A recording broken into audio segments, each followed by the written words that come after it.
అలా ఎప్పటికీ జరగదు. జరిగినా దాన్ని ఎలా ఎదుర్కోవాలో నాకు ప్లాన్ ఉంది.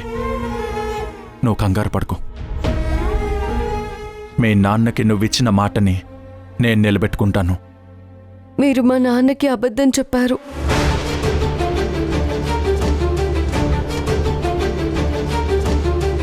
పెళ్లి గురించి అబద్ధం చెప్పారు సార్. మీ అమ్మగారితో మాట్లాడానని ఆవిడ ఒప్పుకున్నారని అబద్ధం చెప్పారు. లేదంటే ఆయన నన్ను ఇంటికి కోడల్ని చేయాలని పట్టుబట్టేవారు కాదేమో.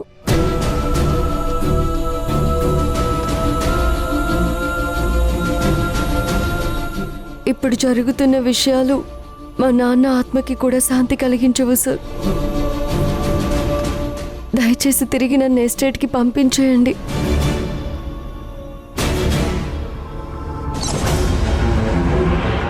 గ్రీష్మా, గ్రీష్మా, గ్రీష్మా, గ్రీష్మా. ఆంటీ, డాడీ వచ్చినట్టున్నారు. పద.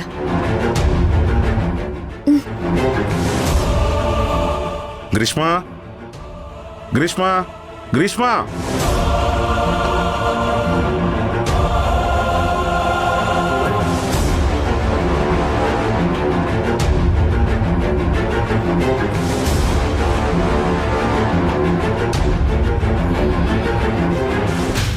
ఏమైంది డాడీ? ఎందుకలా అరుస్తున్నారు? పద, ఇంటికి వెళ్దాం. ఇంటికా? ఇప్పుడా? ఏ, ఇంకా ఈ ఇంట్లోనే ఉంటావా? ఏ హక్కుతో ఉంటావు? నువ్వు ఇంట్లో పని చేస్తున్నావా? డాడీ, నీకు ఈ డాడీ మాట అన్నా, ఈ డాడీ మాట అంటే గౌరవం అన్నా. పది, ఇంటికి వెళ్దాం. నేను రాను.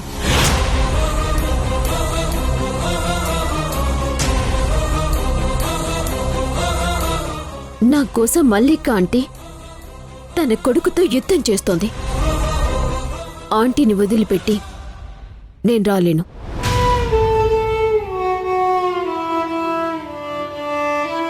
ఈ సమయంలో తనకి నా తోడవసరం. తోడా? దేనికి తోడు? వసుంధరని ఇంట్లో నుంచి బయటికి పంపించేయడానిక? ఇంకా నీకు బుద్ధి రాలేదా? ఆ పిల్ల మనసు బంగారం. తనని మీరు నిప్పుల్లో తొయ్యాలని చూసినా అగ్ని ప్రవేశం చేసిన సీతలాగా పవిత్రంగా తిరిగొస్తుంది.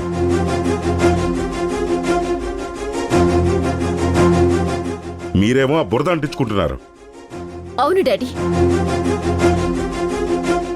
నేను బురదే, అది తామర పువ్వు. మరి నాతో మీకేంటి పని? మీ మానస పుత్రిక ఉంది కదా, వెళ్ళి దాన్ని ఇంట్లో పెట్టుకోండి. బేబీ, అలా మాట్లాడుకో. అసలు ఎందుకు నీకు వసుంధర అంటే అంత ద్వేషం?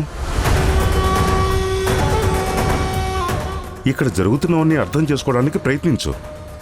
నేను కాదు డాడీ, నన్ను మీరు అర్థం చేసుకోవటానికి ప్రయత్నించండి. నన్ను బలవంతంగా తీసుకొని వెళ్ళటానికి ప్రయత్నిస్తే సూసైడ్ చేసుకొని చచ్చిపోతాను.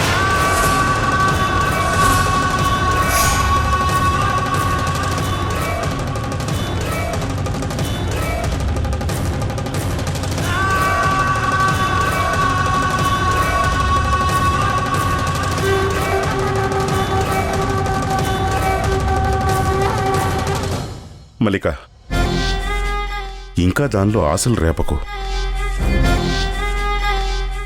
ఇప్పుడు అది నన్ను బెదిరించడానికన్నా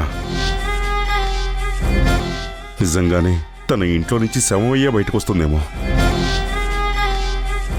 అది నాకు భయంగా ఉంది.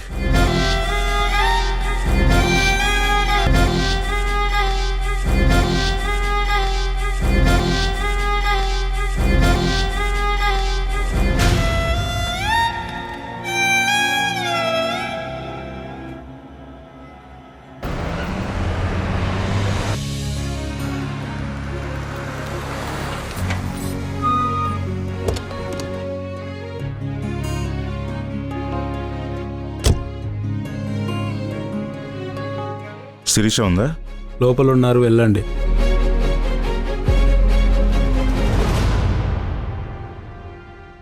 ఇది మిమ్మల్ని బాధ పెట్టడానికి అనడం లేదు సార్. ఎవరు బాధపడకూడదని అంటున్నాను. నన్ను పంపించేయండి సార్. నాకు మీరేదైనా సహాయం చేయగలిగితే తిరిగి ఉద్యోగం ఇప్పించండి. అది చాలు. మీ పిఏగా కాకపోయినా రోజు కూలీగా అయినా సరే. వసుంధర, ఈ మాట నీ నోట్లోంచి ఇదే ఆఖరిసారి అవ్వాలి. అమ్మ అన్న మాట కంటే నువ్వన్న మాటే ఎక్కువ బాధ కలిగించింది. అది కాదు సార్. నా జీవితంలో నేను ధైర్యంగా తీసుకున్న మొదటి నిర్ణయం ఇదే. నువ్వు రాకముందు నేను తీసుకున్న నిర్ణయాలన్నీ తప్పుగా తీసుకున్నాను, లేకపోతే తప్పక తీసుకున్నాను. అందుకే నాకు క్లారిటీ ఉండేది కాదు. కానీ నీ విషయంలో నేను ఫుల్ క్లారిటీతో ఉన్నాను. నా జీవితంలో నీ విలువేంటి అనేది నేను నీకు అర్థమయ్యేలా చెప్పలేకపోవచ్చు. నేను చేసిన పనుల వల్ల నీకు నమ్మకం కుదురుండకపోవచ్చు. కానీ ఇక నీ చేయి వదలడం అంటే నేను చచ్చిపోయానని అర్థం. వసుంధరా, సార్, నేను నిన్నెప్పుడూ వేరుగా చూడలేదు వసుంధరా. నా ఉద్దేశంలో నేను అంటే మనిద్దరమని. నాకు నీతో మానసికంగా ఎప్పుడో పెళ్ళైపోయింది. నేను చేసే ఈ యుద్ధం నీకోసం కాదు, నా కోసం. Hope you understand. మళ్ళీ చెప్తున్నాను, ఇంకెప్పుడు నేను వెళ్ళిపోతాను, నన్ను పంపించేయండి ఇలాంటి మాటలు నువ్వు అనకూడదు, నేను వినకూడదు. సరేనా?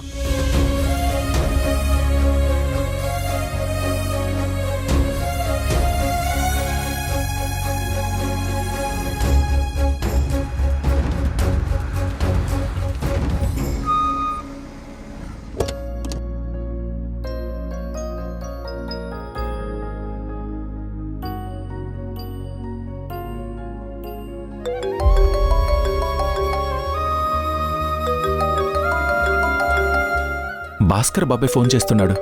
వసుంధరా, మాట్లాడు.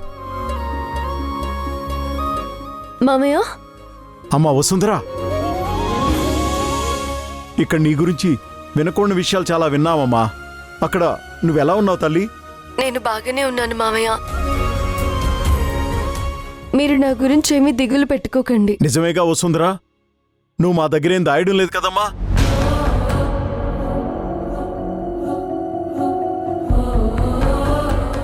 గ్రీష్మని సార్ పెళ్లి చేసుకుంటున్నారని విన్నావమ్మా? అలా ఏం లేదు మామయ్య. ధ్రువ సార్ నా పక్కనే ఉన్నారు. మీకు మాటిచ్చినట్టే నన్నే పెళ్లి చేసుకుంటున్నారు.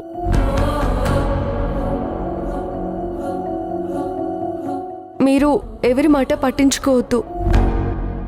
అయినా నాకు మాత్రం ఏదైనా కష్టం వస్తే చెప్పుకోవడానికి మీరు తప్ప ఇంకెవరున్నారు మామయ్య?